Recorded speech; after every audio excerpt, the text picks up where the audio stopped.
Chosen one. Stop scrolling, stop moving, stop breathing for just one moment. Why are you awake at 3 a.m. again, staring at bills that laugh at your prayers? Why did your own children, the ones you sacrificed 40 years for, look you in the eye and say you're a burden? Why does every door slam shut just when hope dares to whisper your name? Here's the shocking truth they don't want you to know. Your pain has an expiration date, and it expires today. Something catastrophic just happened in the spiritual realm. A vault that's been sealed in heaven for centuries, locked tighter than Fort Knox, guarded by angels, hidden from human eyes, just cracked open like thunder splitting the night sky. The sound echoed through eternity itself. And your name. Your name was the key that shattered the lock.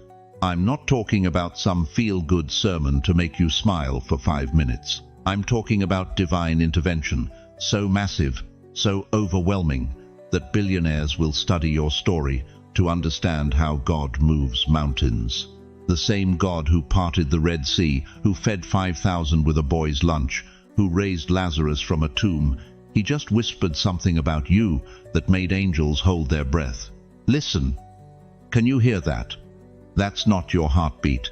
That's heaven's war drums announcing your season. Every betrayal that broke your spirit, every medical bill that crushed your dreams, every night you cried yourself to sleep, wondering if God forgot your address, none of it was random. None of it was punishment. It was preparation. God never forgot your address, beloved. He was building something in the unseen realm while you were bleeding in the seen realm. While your family wrote you off, heaven was writing you UP.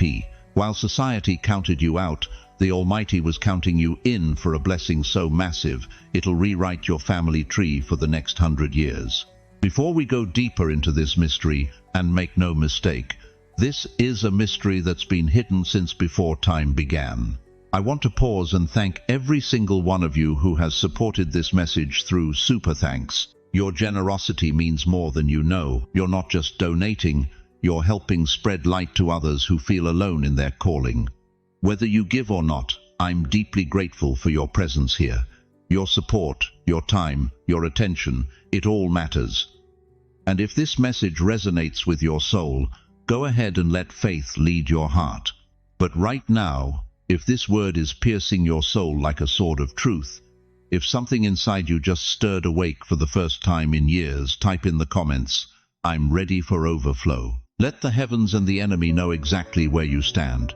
Because what happens next will separate the doubters from the believers, the settlers from the receivers, the forgotten from the chosen. Your billionaire's blessing isn't coming, beloved. It's here. Why are you still alive when others who had easier lives are already gone? Why did that heart attack at 62 leave you scarred but breathing when your healthy neighbor didn't make it past 50? Why have you survived bankruptcy, betrayal, and broken dreams that would have destroyed lesser souls? Here's the answer that'll shake you to your core. You weren't surviving random tragedies. You were breaking the combination to a vault that's been waiting for you since before the foundation of the world. Listen to me, chosen one. Deep in the throne room of heaven, past the 24 elders, beyond the crystal sea, there stands a vault that makes Fort Knox look like a piggy bank. This vault has been sealed for centuries, not with steel and concrete, but with divine mystery. Angels have walked past it for millennia, wondering whose name was etched on its golden doors. Archangels have asked the Father, "When will this one be opened?" And God's response has always been the same. When my chosen one has been refined by enough fire to handle what's inside, your life hasn't been a series of random misfortunes, beloved. It's been a divine combination lock, and every tragedy has been another number falling into place. That divorce that nearly destroyed you. Click. First number locked in. That business that failed despite your prayers.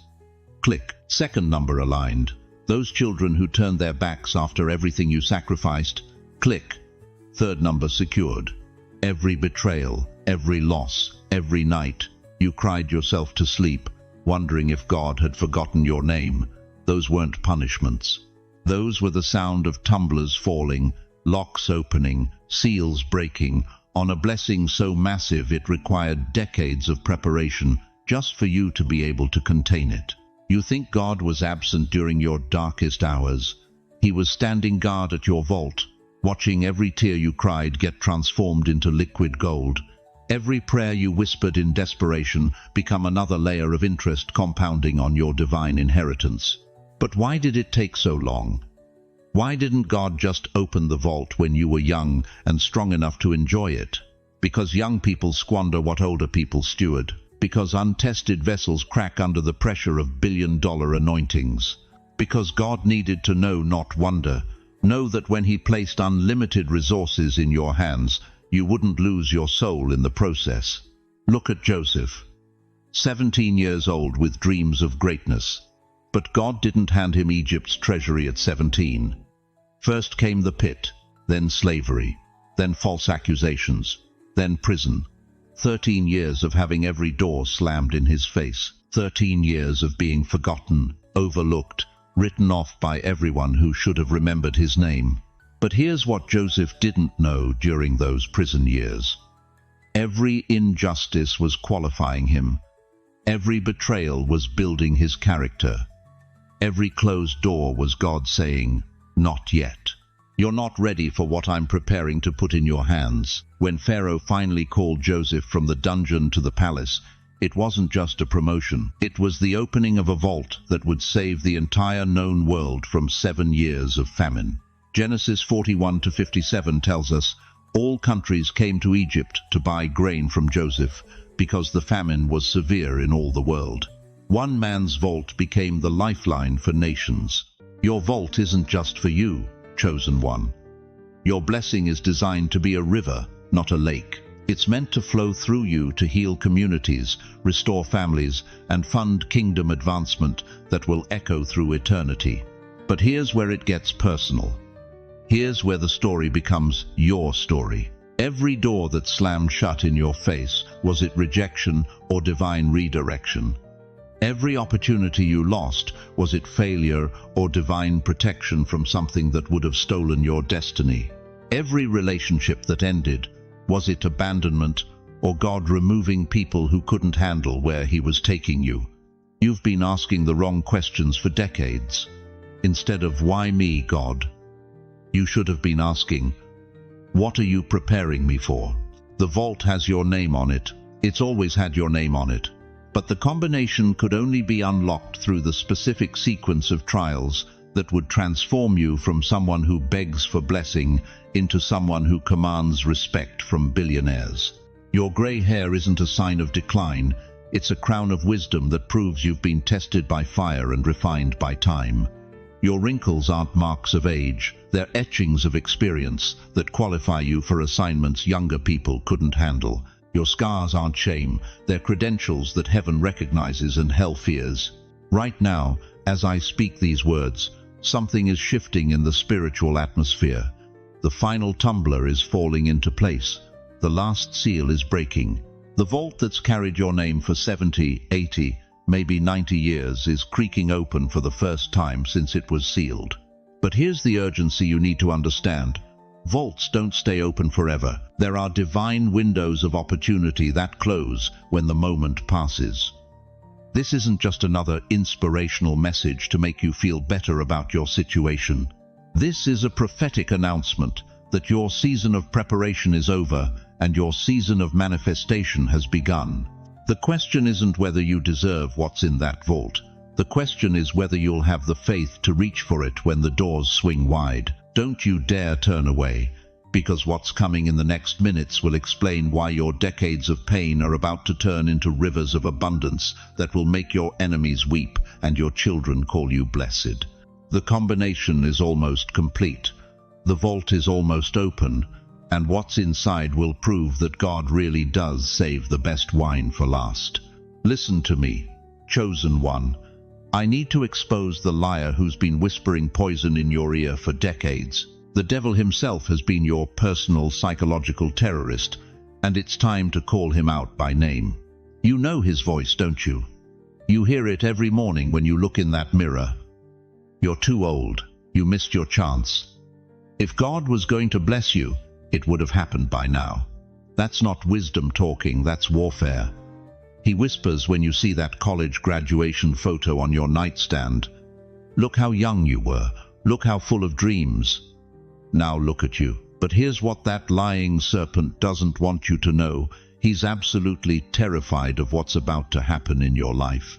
Your own family became his megaphone. Mom, you need to be realistic.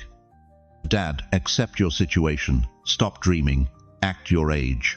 They didn't know they were speaking the devil's language, but every time they told you to settle, they were echoing hell's agenda to keep you small, quiet, and defeated. Society programmed you to believe 70 is the sunset, not the sunrise. They sold you the lie that retirement means retreat, that your golden years should be golden chains keeping you invisible. But Isaiah 54:17 demolishes every lie they ever told you. No weapon formed against you shall prosper. Not some weapons, no weapons. Not the weapon of age discrimination, not the weapon of financial limitation, not the weapon of family rejection, not the weapon of church neglect. None of them prosper against God's chosen. Right now, I want you to hear something cracking. Those rusted chains of doubt that have been wrapped around your spirit for years, they're breaking. The lies about being too late, too old, too broken, they're falling off like rust from iron heated in the furnace of God's truth. You think those wrinkles make you worthless? Those wrinkles are crowns of wisdom earned through decades of trusting God when trusting made no sense. You think those scars make you damaged? Those scars are medals of honor proving you survived what should have killed you. You think that gray hair means you're finished? That gray hair is silver refined in the fire of experience, marking you as someone heaven can trust with eternal treasure. The enemy never attacked you because you were weak. He attacked you because you were dangerous. Every setback was his attempt to prevent your comeback. Every delay was his desperate move to stop your destiny. Every rejection was his panic attack over your divine selection. They called your bankruptcy failure. God called it preparation for managing billions. They called your broken marriage the end heaven, called it the beginning of your ministry to restore families. They called your children's rebellion heartbreak. The Almighty called it training for becoming a spiritual parent to a generation of orphans. They called it failure. God called it preparation. They called it the end. Heaven called it the beginning. They called it rejection. God called it selection. They called it over. Heaven called it overflow. But heaven just flipped the script. God looked at the devil's resume of destruction in your life and said, "Watch this. Every weapon that was formed is about to backfire. Every curse is about to become a blessing. Every closed door is about to become an open vault of supernatural provision." The very age they said disqualified you is what makes you unstoppable now. You're not running out of time, you are running into your time. Moses was 80 when God said, "Now you're ready to deliver a nation." Abraham was 99 when heaven said, "Now you're mature enough to father multitudes." Sarah was 90 when the Almighty declared, "Now your womb is ready for the impossible." Anna was 84 when she became the first to recognize the Messiah in the temple. Your age isn't your limitation, it's your qualification. Every year you've lived, every tear you've cried, every battle you've fought has been preparing you for this exact moment when God says, "Now." Now you understand suffering enough to handle abundance. Now you know heartbreak enough to heal others. Now you've been tested enough to be trusted with billions. You've been in God's graduate school of adversity, and your diploma is about to arrive with your name written in gold across heaven's registry of the faithful. If you know the devil tried to stop you, but failed, if you feel those chains of delay breaking right now, type in the comments, "I am unstoppable in Christ." Let hell hear your declaration. Let every demon that whispered lies about your expiration date know that your activation date just arrived. But here's the question that will determine whether you step into this blessing or stay stuck in yesterday's limitations. Will you finally stop agreeing with hell's assessment of your age and start aligning with heaven's appointment for your abundance? Now listen to me carefully, chosen one, because what I'm about to reveal will shatter every lie you've believed about God's abundance. You think this billionaire's blessing is about buying a Bentley to show off at Sunday service. You think it's about a mansion with more rooms than you can count. You're thinking too small. This isn't about luxury, beloved. This is about legacy. When God spoke wealth over your life, He wasn't talking about stuffing your bank account until it bursts. He was talking about influence that shifts nations, resources that heal generations, and purpose so powerful it rewrites history books. The billionaire's blessing isn't a reward for good behavior. It's a weapon for kingdom warfare. Look at Joseph, sold into slavery by his own brothers, forgotten in an Egyptian prison, written off by everyone who knew his name. But when Pharaoh elevated him to second in command, Joseph didn't use that wealth to build golden palaces. He used it to save nations from starvation. His blessing became the bridge between death and life for millions of people, including the bloodline of Jesus Christ himself. That's the kind of blessing heading your way. Look at Queen Esther, one woman with access to the king's treasury. She could have lived in luxury while her people suffered under genocide. But she understood something that separates the chosen from the comfortable. Your blessing is never just about you. She risked everything to save an entire nation because she knew her royal position was divine appointment, not personal accommodation. Look at Solomon. When God offered him anything his heart desired, he could have asked for endless riches or eternal youth. Instead, he asked for wisdom, and that wisdom attracted the wealth of kings from around the world.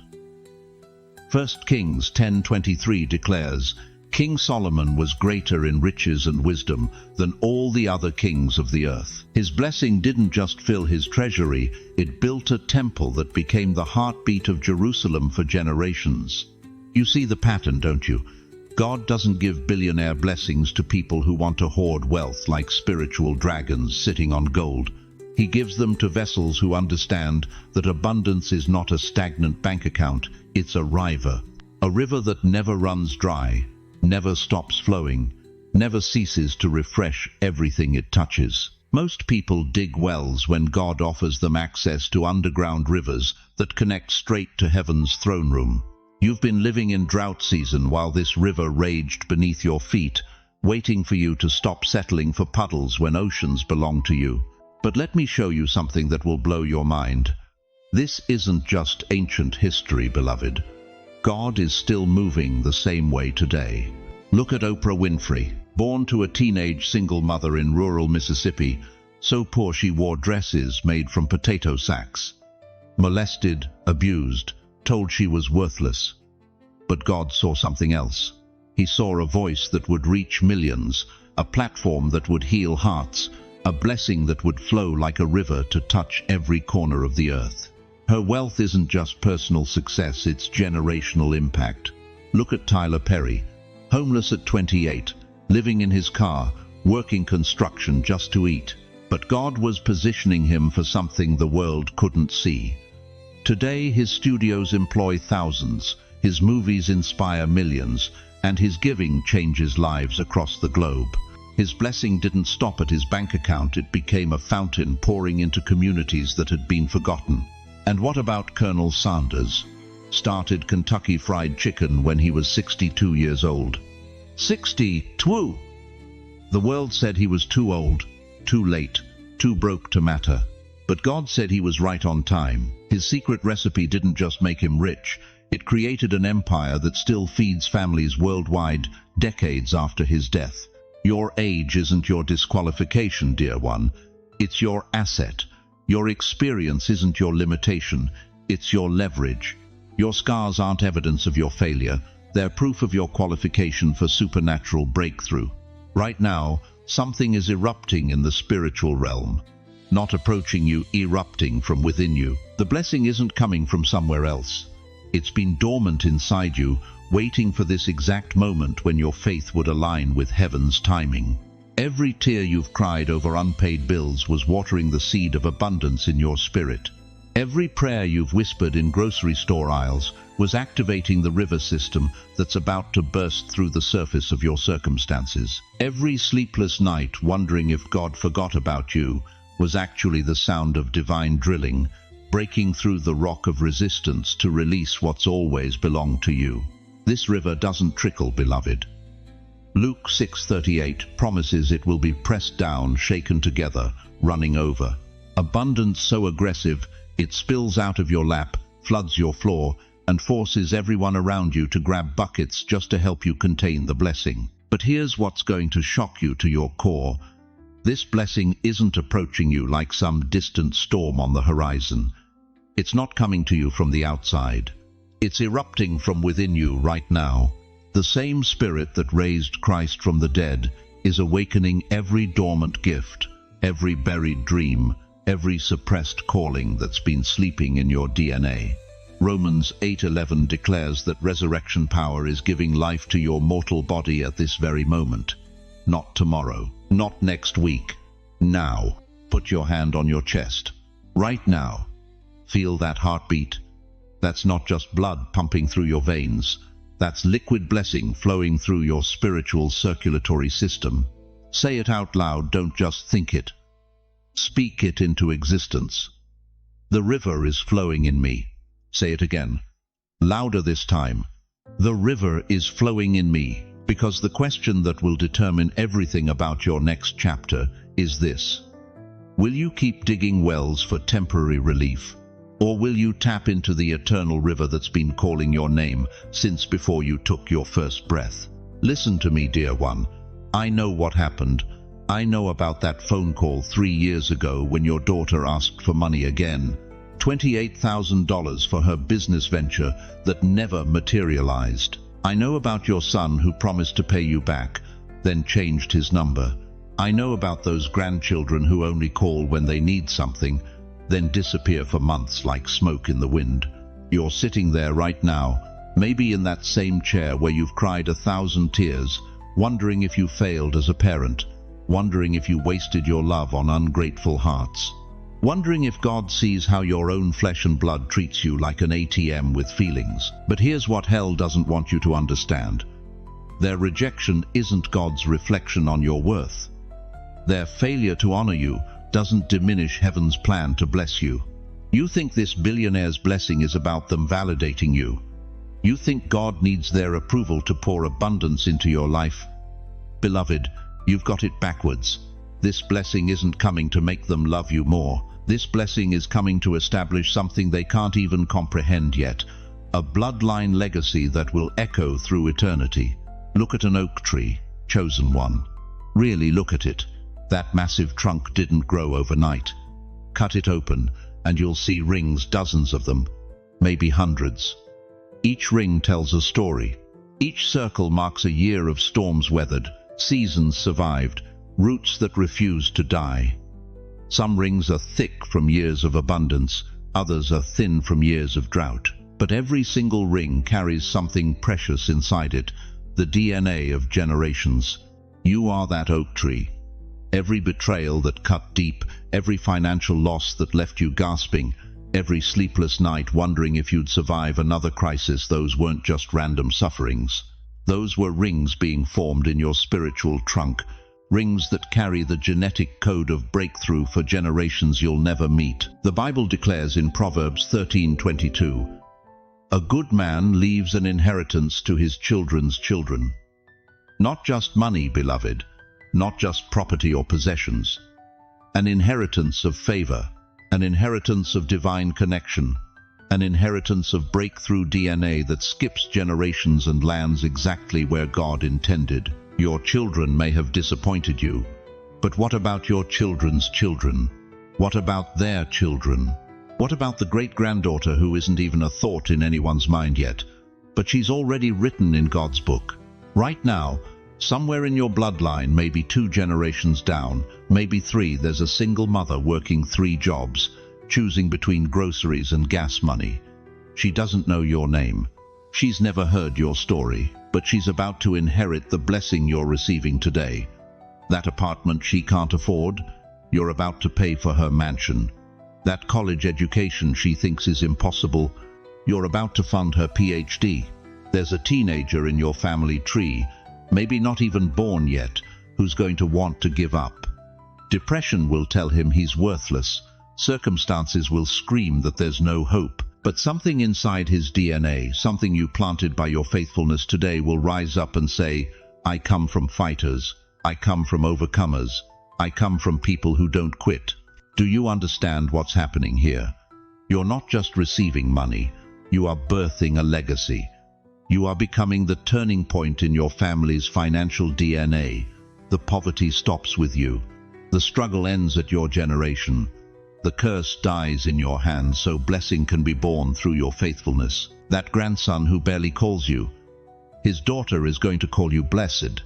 Those great-grandchildren who've never met you, they're going to study your story like a textbook on how God transforms families. Your name is going to be whispered in prayers of gratitude from people who share your blood but live in a century you'll never see. This is why the enemy fought you so hard. This is why hell mobilized against your family line for decades. Because he could see what was coming. He could see the generational breakthrough. He could see the bloodline blessing. He could see that one person's obedience was about to undo centuries of struggle. But here's what breaks my heart and should break yours too. How many people in your lineage are praying right now for exactly what God is trying to release through you? How many of your descendants are on their knees begging heaven for breakthrough while you're sitting there wondering if you deserve it? You're not just somebody's ancestor, you are somebody's answered prayer. You're not just getting blessed, you are becoming a blessing. You're not just receiving an inheritance, you are establishing one. The mansion they'll live in, your faithfulness built it. The businesses they'll start, your breakthrough funded them. The opportunities they'll walk into, your obedience opened those doors. Every time they win, they're walking in the victory you claimed when nobody else believed. You want to know why this blessing took so long? Because God wasn't just preparing your blessing, He was preparing your bloodline to receive it. He was positioning the right people in the right places at the right time, so that when your abundance flows, it flows exactly where it needs to go. But here's the question that will determine everything. Will you step into this legacy role, or will you let bitterness from past disappointments rob future generations of their inheritance? Because what I'm about to reveal next will show you exactly how God plans to use your pain as the foundation for their prosperity. Chosen one, everything stops right here, right now, because what I'm about to ask you will determine whether you walk away blessed or remain forever broken. Why do you really want this billionaire's blessing? Be honest. Strip away the spiritual language. Peel back the Sunday school answers. When you close your eyes and imagine millions flowing into your account, what's the first thing you see? A mansion in the Hamptons? A fleet of Bentleys? Your name on a hospital wing, so people will finally respect you. Here's the brutal truth that separates the chosen from the choosy. God is watching your heart right now. He's recording every motive. He's measuring every intention. And if your vision stops at your own comfort, your blessing stops at your own door. This isn't a lottery ticket, beloved. This isn't God's way of making you comfortable while the world burns around you. This billionaire's blessing isn't a trophy for your mantle, it's a tool for your mission. And God doesn't hand billion-dollar anointings to selfish dreamers who want to play spiritual millionaire while children starve 3 blocks from their penthouse. Look at Esther. One woman with access to the king's treasury, unlimited wealth at her fingertips. She could have lived in luxury while her people faced genocide. But when the moment came, she risked everything, her position, her wealth, her very life to save an entire nation. Esther 4:14 records Mordecai's words. Who knows but that you have come to your royal position for such a time as this? Your blessing isn't about such a time as this moment in your life. It's about such a time as this moment in history. Joseph controlled the entire economy of Egypt. Every grain of wheat, every ounce of gold flowed through his hands. He could have hoarded it all, built personal empires, satisfied every earthly desire. Instead, he opened the storehouses during 7 years of famine and fed nations. Genesis 41-57 tells us, "And all the world came to Egypt to Joseph to buy grain, because the famine was severe everywhere." One man's stewardship became the bridge between death and life for millions. But here's what's going to shock you, dear one. God has been testing your motives for decades without you even knowing it. Every time you had $5 and someone needed $3, he was watching. Every time you had a warm meal and saw someone hungry, he was taking notes. Every time you had a listening ear and someone needed hope, he was recording your response. Your broke season wasn't punishment, it was examination. Your struggling years weren't abandonment, they were assessment. God was asking one question. When they have nothing, do they still give? When they're empty, do they still pour out? When they're forgotten, do they still remember others? And you passed the test, chosen one. Every single time you shared when you had nothing to share. Every moment you blessed when you felt cursed. Every occasion you lifted others when you were drowning yourself, you were proving to heaven that you could be trusted with more. But let me ask you something that'll cut straight to your core. What will you do when God puts 10 million in your hands? Will you finally help that struggling single mother down the street who's been choosing between electricity and groceries for 6 months? Will you fund that homeless shelter that's been praying for a miracle? Will you become the answer to someone else's desperate 3 a.m. prayer? The widow who gave her last 2 coins understood something the rich young ruler never grasped. Generosity isn't about the amount, it's about the heart. Luke 21:3 records Jesus saying, "This poor widow has put in more than all the others." Your willingness to give when you have little determines your capacity to receive when God has much to release. Right now, I need you to do something that's going to plant a seed in the spiritual realm. I want you to comment below, not next week, not when you feel like it, but right now, one specific way you'll use your blessing to bless others. Write it down, make it real. Let heaven and earth witness your covenant. Will you build schools in forgotten neighborhoods? Will you pay off medical debt for families drowning in bills? Will you fund ministries that feed the hungry and house the homeless? Your preparation is your proof to God that you're ready for promotion. Because here's the sobering reality that most people never understand. Modern millionaires like Mackenzie Scott gave away $12 billion in 2 years. Warren Buffett pledged 99% of his wealth to charity. They discovered what Solomon knew. True wealth multiplies when you give it away, not when you hoard it. But you have something they don't have, chosen one. You have covenant relationship with the source of all wealth. You have direct access to the treasury of heaven.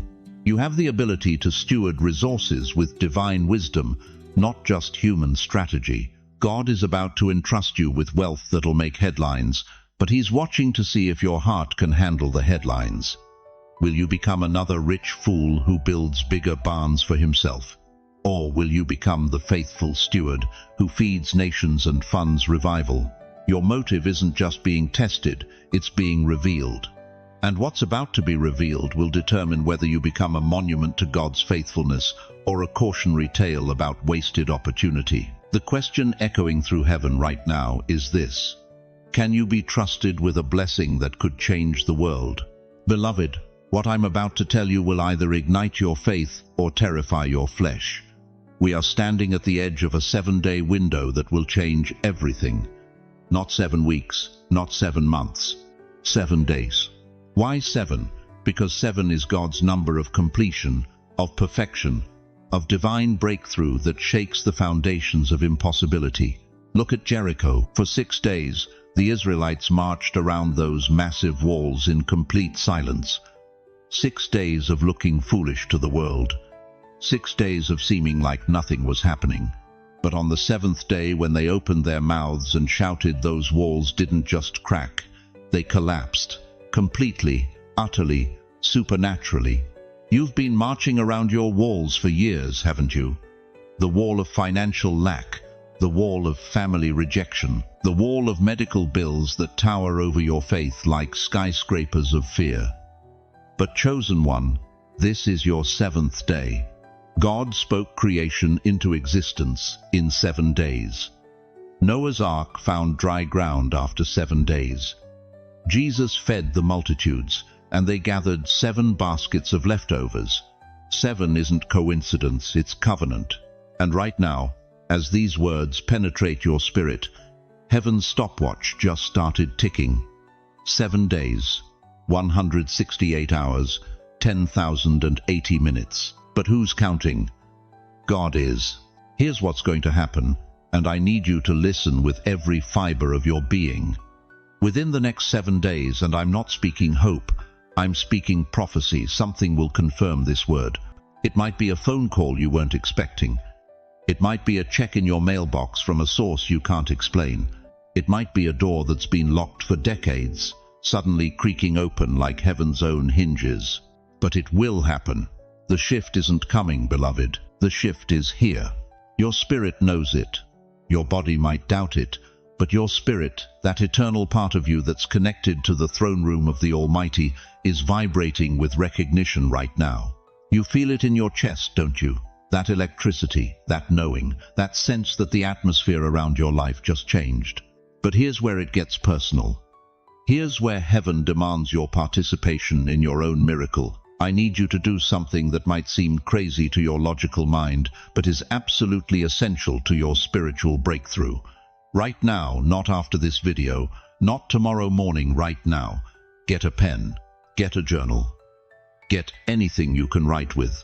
Write today's date, write it big, write it bold, circle it, underline it, because that date is about to become your testimony marker. That date is when heaven opened a window that's been sealed over your life for years. 7 days from today, you're going to look back at this moment and understand that this wasn't just another message you stumbled across on YouTube. This was a divine appointment. This was God interrupting your regular programming to download instructions for your breakthrough. But beloved, faith without action is dead. James 2:26 doesn't stutter. Your faith needs feet, your belief needs behavior, your hope needs hands that move. So right now in these comments, type today's date. Don't think about it. Don't analyze it. Type it. Type it as an act of faith. Type it as a declaration to heaven that you're ready. Type it as a warning to hell that their time of tormenting you just expired. Type, no more delay. This is my trumpet blast of faith. Because when you type those words, you're not just making a comment, you're making a covenant. You're joining the thousands of others who are standing with you in this moment, declaring that the season of barely surviving is over. But here's the final test of your obedience, and it's the one that separates the casual believers from the chosen warriors. There's someone in your life right now, maybe it's your sister who's been battling depression, maybe it's your neighbor who just lost his job, maybe it's that friend who's been drowning in medical debt, and God is telling you to share this message with them. Their miracle may depend on your obedience. You see, blessing isn't just about receiving, it's about releasing. It's about becoming a conduit of heaven's power, not just a container. When you share this word with someone who needs it, you're not just helping them, you're activating the law of multiplication in your own life. Share this message. Send it to that person whose name just popped in your head. Don't second-guess the Holy Spirit. Don't let fear tell you they might think you're crazy. Let them think whatever they want. But let God think you're obedient. The clock is ticking. Chosen one. 7 days. Your breakthrough window is open. But windows don't stay open forever. What will you choose? Beloved, you thought this was the end. Number. Heaven just whispered something that's going to shake you to your core. The vault hasn't finished opening. Listen to me carefully. What you just experienced wasn't the blessing, that was just the announcement. What you felt stirring in your spirit wasn't the breakthrough, that was just the breaking of the seal. The door you heard creaking open. Dear chosen one, it's now standing wide open, and treasures are spilling out like a waterfall that's been dammed up for 70 years. But here's what's going to shock you. This isn't just about money. The gold coins rolling across heaven's floor. Those represent the restoration of your relationships. That family that abandoned you is about to come crawling back. Not because they need your money, but because they'll recognize the anointing that's now radiating from your life.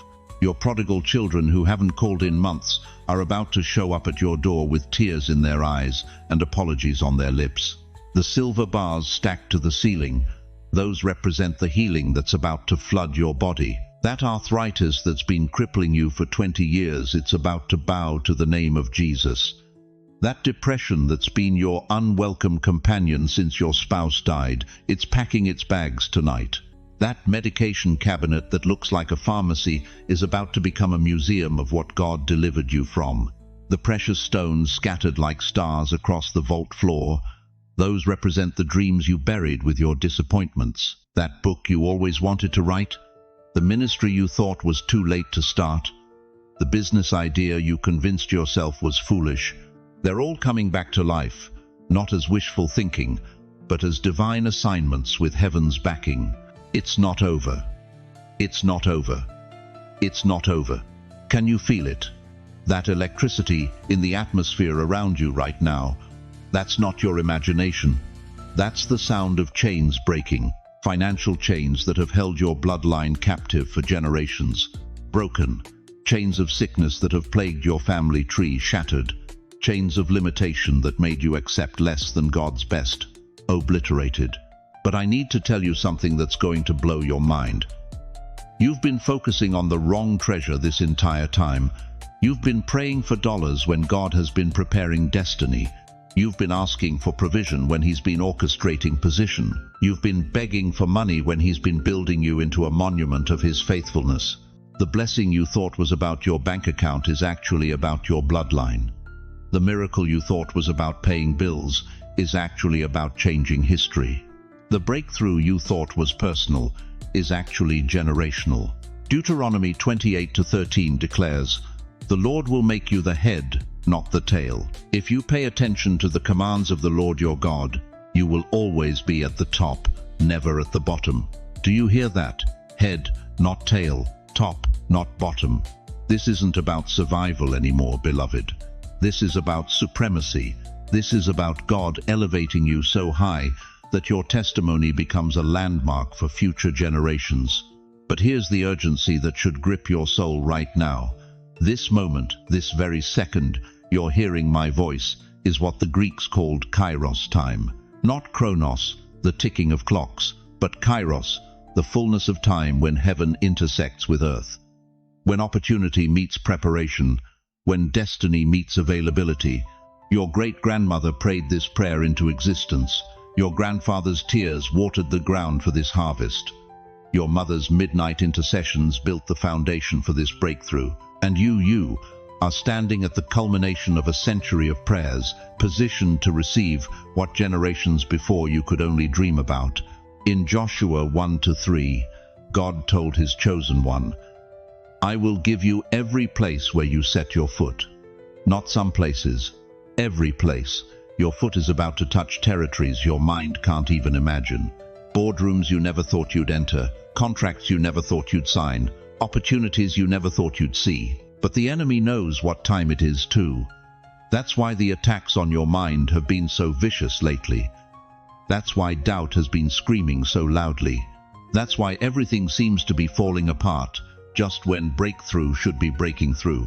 The devil recognizes kairos moments, and he's throwing everything he has at you because he knows if you step into this moment with faith, his reign of terror in your life is over. Romans 8:28 promises that all things work together for good, to them that love God, to them who are the called according to His purpose. All things. The betrayal that broke your heart, it's working for your good. The sickness that weakened your body, it's positioning you for a testimony. The poverty that humiliated your pride, it's preparing you to handle wealth with humility. The blessing you thought was about dollars is actually about destiny. Your story isn't ending, chosen one. Your story is just beginning to make sense. The vault isn't just open, it's overflowing. And you're not just receiving, you're becoming the blessing that others will pray for. If you can feel your destiny stirring, if you sense the vault of heaven positioned over your life right now, if you're ready to step into what God has been preparing since before you took your first breath, type in the comments right now, "My vault is open." Because, beloved, what happens next will prove that the best wine was always saved for last. Beloved, I need you to do something right now that might feel uncomfortable. I want you to get up. Yes, right now, and walk to the nearest mirror. Go ahead, I'll wait. Look at yourself. Really look. What do you see? I know what the enemy has been whispering. Every morning for the past 20 years, he's turned that mirror into a weapon. Too old, he hisses. Too late, too broken, too irrelevant. Look at those wrinkles. Look at that grey hair. Look at how the world has forgotten you. But here's the shocking truth that'll shatter every lie you've believed about yourself. The devil is terrified of mirrors. You know why? Because mirrors don't lie. And when you look into heaven's mirror, instead of hell's funhouse reflection, you see something that makes demons flee and angels sing. James 1:23 says, "Anyone who listens to the word but does not do what it says is like someone who looks at his face in a mirror and, after looking at himself, goes away and immediately forgets what he looks like." But verse 25 reveals the secret. "But whoever looks intently into the perfect law that gives freedom and continues in it, not forgetting what they have heard, but doing it, they will be blessed in what they do." You've been looking into the wrong mirror, chosen one. Society's mirror shows you a senior citizen counting down days, but God's mirror shows you a seasoned warrior counting up victories. The world's mirror reflects wrinkles. Heaven's mirror reveals wisdom etched by fire. Man's mirror shows age spots. The Almighty's mirror displays anointing marks. Let me ask you something that's going to cut deep. What if every single thing you've been ashamed of is exactly what God has been preparing to use? What if your divorce wasn't your disqualification, but your qualification to counsel broken hearts? What if your bankruptcy wasn't your failure, but your training to understand what real wealth means? What if your depression wasn't your weakness, but your weapon against the spirit of despair attacking this generation? Listen to me carefully. Those scars you try to hide, they're not signs of your defeat. They're seals of your survival. Every line on your face tells a story of a battle you won.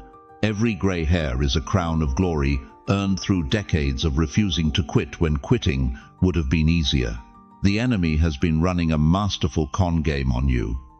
He convinced you that your past disqualifies your future, that your age cancels your calling, that your struggles prove you're not chosen. But here's what hell doesn't want you to know. God doesn't waste pain. He weaponizes it. Think about this. Moses had a speech impediment, and God chose him to be his spokesperson. David was an adulterer and murderer, and God called him a man after his own heart. Peter denied Christ 3 times, and Jesus handed him the keys to the kingdom. Paul persecuted Christians and became the greatest apostle who ever lived. Your flaws don't disqualify you. They authenticate you. But here's where it gets controversial, and this might shock you to your core. What if God allowed your children to abandon you because he needed you available for his assignment? What if he permitted that financial collapse because he's preparing you for a wealth transfer that requires empty hands? What if he let your health fail because he wants to demonstrate his healing power through a body everyone said was finished?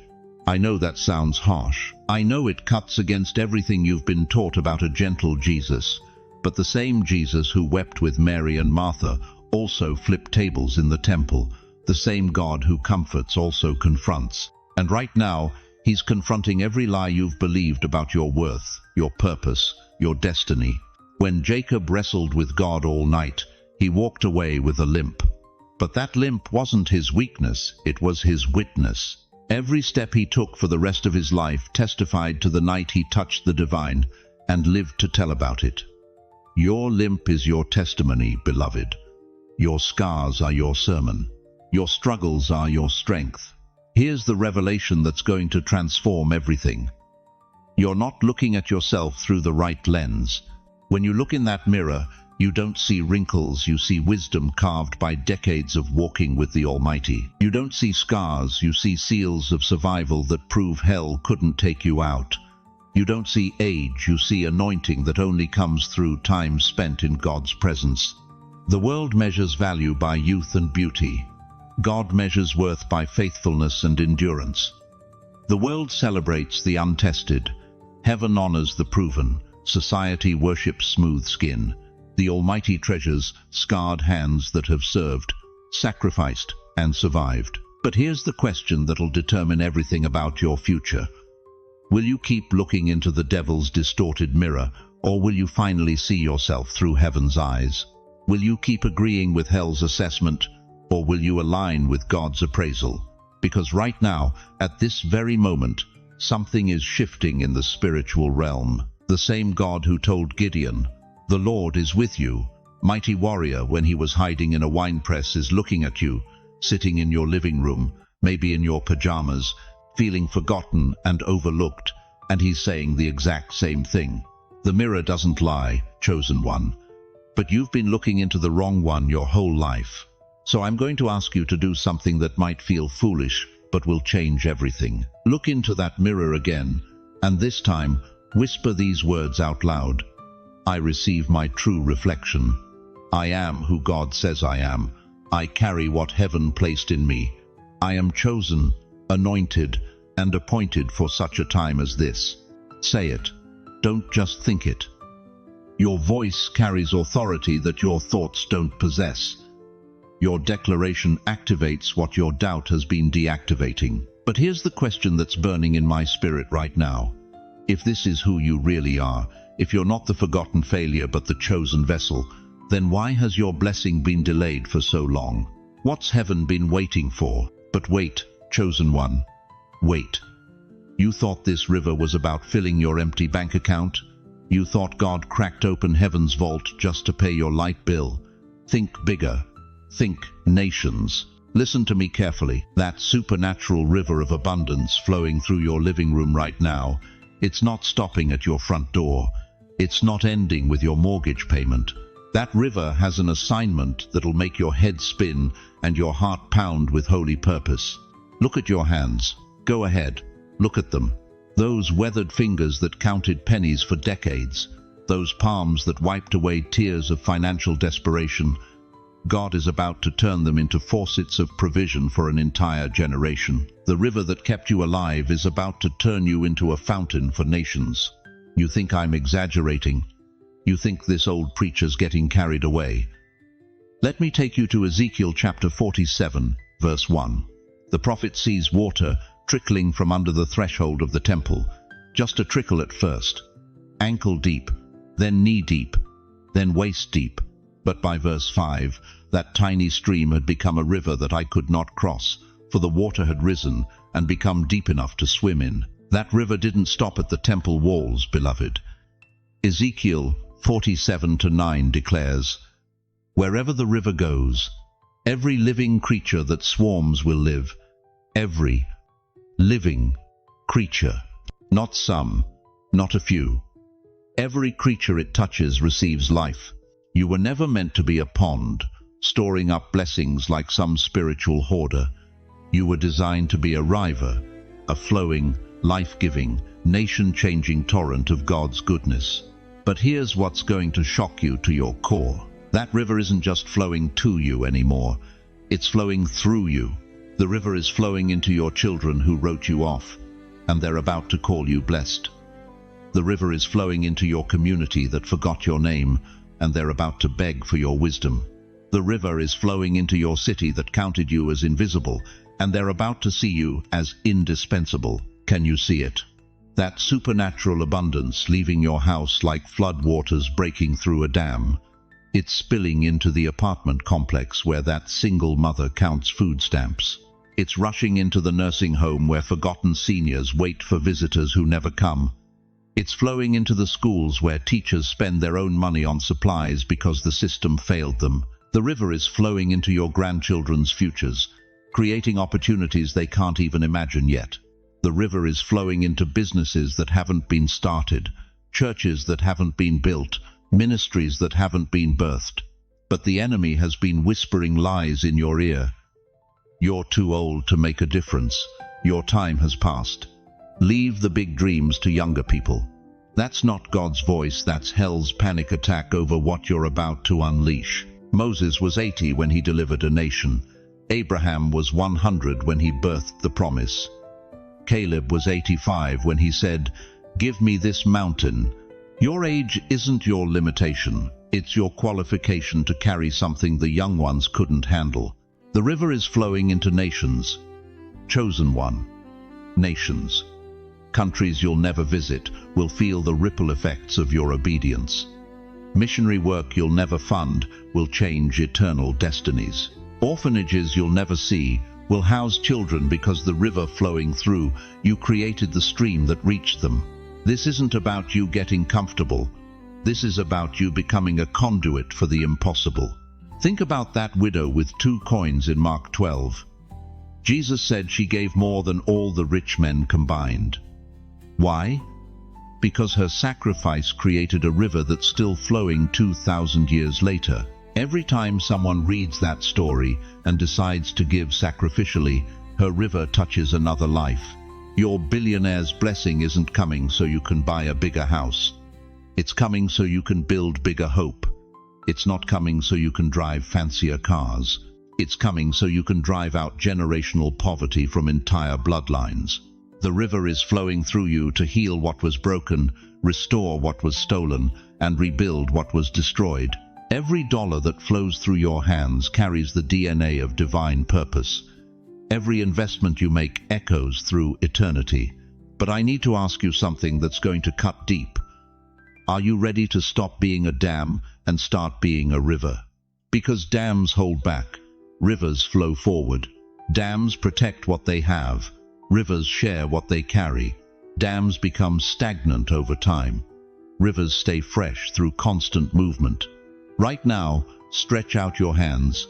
Don't just sit there, do it. Feel that electricity running through your fingertips. That's not circulation, that's activation.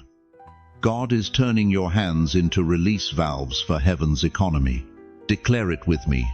I am a river, not a dam. I was created to flow, not to hoard. The abundance coming through me has nations written all over it.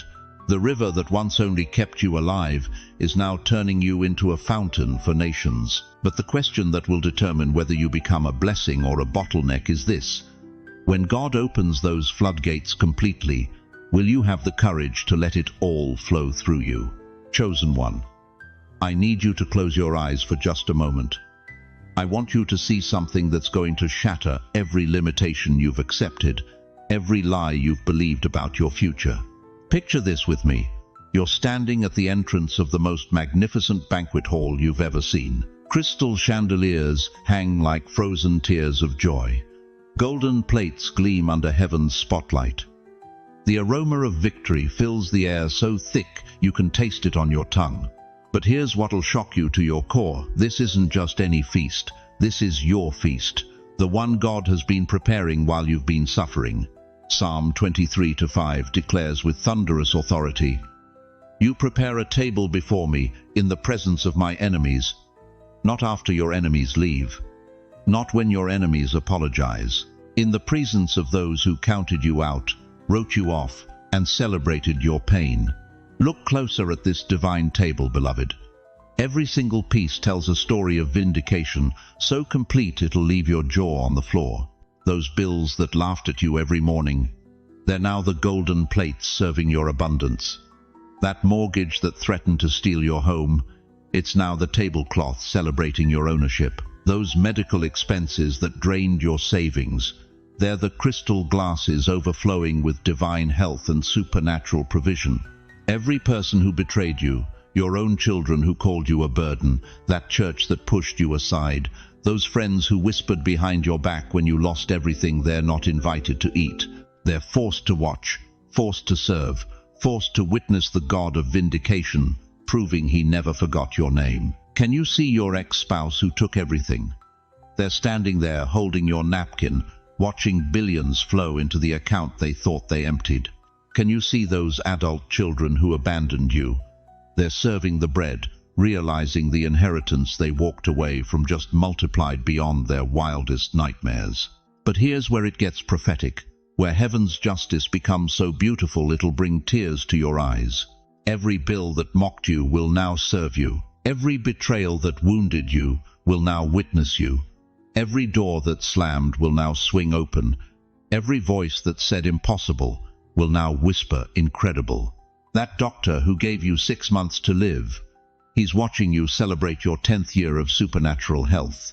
That banker who denied your loan, he's approving credit lines with numbers that don't fit on his calculator. That family member who said you'd die poor, they're watching you fund scholarships in their grandchildren's names.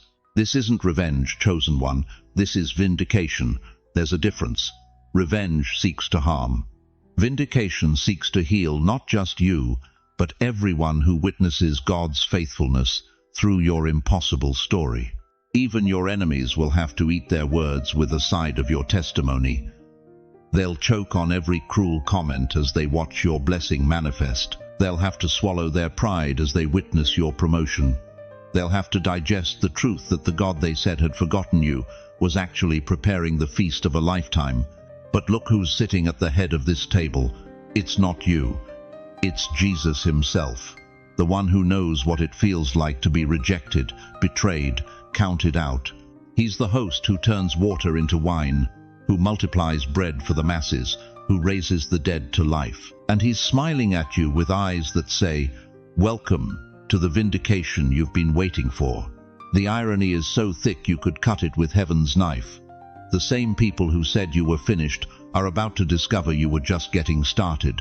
The same voices that declared your dreams dead are about to watch them resurrect with compound interest. The same enemies who thought they buried you are about to realize they actually planted you. Every tear you've cried has become seasoning for this feast. Every prayer you've whispered has become the wine that never runs dry. Every night you went to bed broken has become the strength that now serves this meal of supernatural abundance. Look around this table one more time, beloved. See those empty chairs? They were reserved for the people who should have supported you but didn't. They were saved for the family who should have stood with you but walked away. But their absence doesn't make your feast any less magnificent. It makes it more meaningful, because this table isn't about who's missing, it's about who's present. You, still breathing, still believing, still standing after everything hell threw at you. You are the guest of honor at the banquet of vindication. The table is set, chosen one. The feast is prepared. The enemies are watching. The blessing is served. And your name, your beautiful, chosen, anointed name, is engraved on the chair at the place of honor. God didn't just prepare a table for you. He prepared a throne disguised as a dining chair. He didn't just plan a meal for you. He orchestrated a celebration of his faithfulness through your survival. If you can see this table, if your spirit is already tasting this vindication, if you know beyond a shadow of doubt that your seat is reserved, type it in the comments right now. My seat is reserved. Let heaven hear your declaration. Let your enemies see your confidence. Let the angels witness your faith. Because tomorrow morning, you're not waking up as someone hoping for breakthrough. You're waking up as someone seated at the table of supernatural vindication, where every impossible thing becomes inevitable, and every tear becomes a testimony that shakes the foundations of hell itself. Listen to me, chosen one. Do you hear that sound, that thundering in the distance? That's not your imagination. That's the sound of heaven's countdown clock striking 0. 7 days ago, God started a divine timer over your life. Day 1, he whispered your name in the halls of eternity. Day 2, he assembled the angels assigned to your breakthrough. Day 3, he began moving the chess pieces of your destiny across the board of time. Day 4, he started dismantling every obstacle that dared stand between you and your blessing. But today is day 7. And in God's economy, 7 means completion. You've been walking around the walls of your Jericho for too long. Those walls of poverty that have mocked your family for 3 generations. Those walls of sickness that have claimed too many of your loved ones. Those walls of rejection that whispered you'd never amount to anything. But Joshua 6:20 declares something that should make your spirit leap. When the trumpet sounded, the army shouted, and at the sound of the trumpet, when the men gave a loud shout, the wall collapsed. The walls didn't crumble slowly, beloved. They didn't chip away piece by piece. They collapsed. In one earth-shaking moment, What had stood for centuries was reduced to rubble. Your Jericho walls are about to meet their match. But here's what's going to shock you to your core. Heaven just moved your name from the waiting list to the action list. Not tomorrow, not next week, right now. The same God who told Moses, "This is the day the Lord will deliver Pharaoh into your hands," is telling you, this is your day. Every prayer you've whispered in the darkness wasn't falling on deaf ears. It was a trumpet blast weakening those walls. Every tear you've cried over unpaid bills wasn't wasted. It was liquid dynamite eating away at the foundation of your limitations. Every night you stayed faithful when everyone else gave up wasn't ignored. It was another trumpet call, shaking the very gates of hell. Do you remember what happened at Jericho? For 6 days they marched in silence. 6 days of walking the same path, seeing the same walls, facing the same impossibilities. But on the seventh day, they opened their mouths and shouted, "This is your seventh day, chosen one." The trumpet isn't just an instrument in the Bible, it's a weapon. When Gabriel blows his trumpet, the dead rise. When Joshua's army lifted their trumpets, walls fell. When you open your mouth right now and declare God's promises over your life, every demonic force that's been blocking your breakthrough starts to tremble. Your voice carries more power than you realize. Proverbs 18:21 declares, "Death and life are in the power of the tongue." Every time you've said, "I'm broke," you were speaking death. Every time you've declared, "I'll never make it," you were building walls. But when you shout, "No weapon formed against me shall prosper," that's not just hope talking. That's heaven talking through your vocal cords. But I need to tell you something that's going to shake you. Time is running out. Not your lifetime, God's patience with the forces that have been blocking your blessing. The angel assigned to your breakthrough is standing with his sword drawn, waiting for one thing: your shout of faith. Every wall around your life is trembling right now. Can you feel it? That wall of financial limitation, it's shaking. That wall of family dysfunction, it's cracking. That wall of health problems, it's about to crumble. Every chain that's held you back is rattling. Every delay that's frustrated you is breaking apart like glass hitting concrete. This is not the time to whisper, beloved. This is not the moment to doubt. This is your Jericho moment, and the walls are waiting for your war cry. Shout now, not later when you feel more confident. Now. Pray now, not when you have more time. Now. Believe now, not when the circumstances look better. Now. Act now, not when you understand everything. Now. The enemy has been counting on your silence. He's been banking on your doubt. He's been hoping you'd stay quiet just long enough for this moment to pass. But I'm here to tell you that your silence ends today. Every trumpet blast Joshua's army made wasn't just noise, it was prophetic declaration. Every shout wasn't just emotion, it was spiritual warfare. And right now, as you sit there listening to these words, something is building in the atmosphere around your life. The same power that raised Christ from the dead is coursing through your spirit right now. The same authority that spoke worlds into existence is waiting to speak your breakthrough into reality. The same voice that said, "Let there be light," is about to say, "Let there be abundance in my chosen one's life." Every wall is trembling, every chain is shaking, every delay is breaking right now. The sound of your faith-filled voice is like thunder in the spirit realm. Demons are fleeing, angels are moving, heaven is responding. Your breakthrough isn't coming in God's perfect timing, it's coming in God's right now timing. If you feel that fire burning in your chest, if you sense that this is your moment, if you know in your spirit that the walls are about to fall, type it, shout it, declare it with everything in you. No more delay. Let hell know you're done waiting. Let heaven know you're ready to receive. Let your breakthrough know you're not backing down. Because what happens next will prove that when God says now, every force in hell has to bow. But the question that will determine your destiny is this: will you shout, Or will you let this moment pass in silence like all the others? Beloved chosen one, as we reach the end of this sacred encounter together, I need you to carry 3 eternal truths with you, like precious stones in your heart. First, your billionaire's blessing isn't just money, it's divine vindication. Every tear you've cried, every sleepless night you've endured, every moment you felt forgotten has been recorded in heaven's ledger. God hasn't missed a single detail of your struggle, and He's about to answer every prayer with compound interest. Second, the vault that cracked open at the beginning of this message. It's still open. Your name is still echoing through eternity as the key that unlocked what's been waiting for you. The 7-day countdown isn't theory, it's reality, and day 7 has arrived with your breakthrough in its hands. Third, when those walls of limitation finally crumble around your life, remember this moment. Remember when hope felt impossible, but you chose to believe anyway. Remember when your faith was tested, but you refused to let go. Because your testimony isn't just for you, it's for the generations who need to know that God still moves mountains for His chosen ones.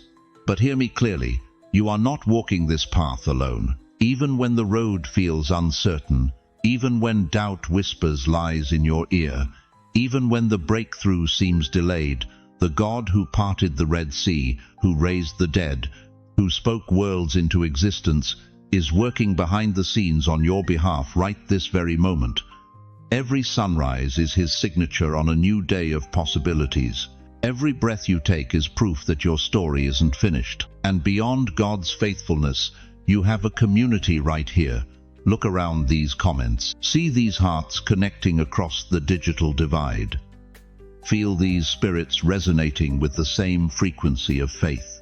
We're not just viewers on a screen, we're a family, united by hope, bound together by belief, connected by the understanding that God's chosen ones recognize each other. We see you, we believe in you, we will pray with you. Let me ask you one final question that will echo in your heart long after this video ends. If God has brought you this far through every valley, every storm, every season that tried to break you, why would He abandon you now at the threshold of your greatest victory? Now, before you leave this sacred space, let me place my hand on your shoulder through these words and pray over your life with the authority of someone who has witnessed God's faithfulness for 5 decades. Almighty God, creator of heaven and earth, the God who sees every tear and counts every prayer, I come before you now carrying every person who has stayed with us through this entire message. Father, their faithfulness to listen proves they carry something precious: hope mixed with desperation, belief seasoned with pain, and a heart that refuses to quit despite everything hell has thrown at them.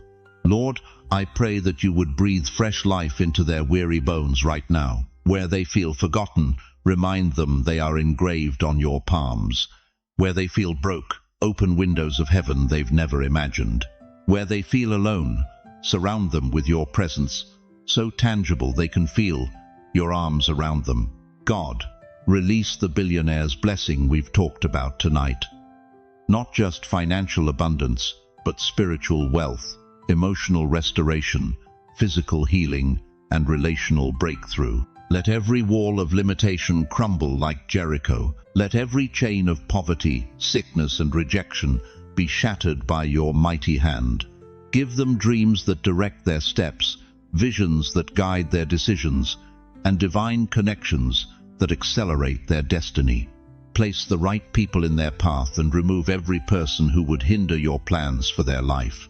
Father, let them sleep tonight with perfect peace, knowing that while they rest, you are working. Let them wake tomorrow with supernatural strength, divine wisdom, and unshakable faith. And let the testimony of their breakthrough become a lighthouse for others lost in the storm. In Jesus' mighty name, the name above every name, the name that breaks every chain, I seal this prayer over their life. Let your will be done on earth as it is in heaven. Amen. Now, I want to hear from you. In the comments below, share what stirred in your spirit during this message. What is God speaking to your heart? What breakthrough are you believing Him for? Don't hold back. Your testimony might be exactly what someone else needs to hear to keep believing. Type "I receive my billionaire's blessing" if you're ready to step into everything God has prepared for you. And please, share this video with someone who needs to remember they're not forgotten. There's someone in your life right now, a family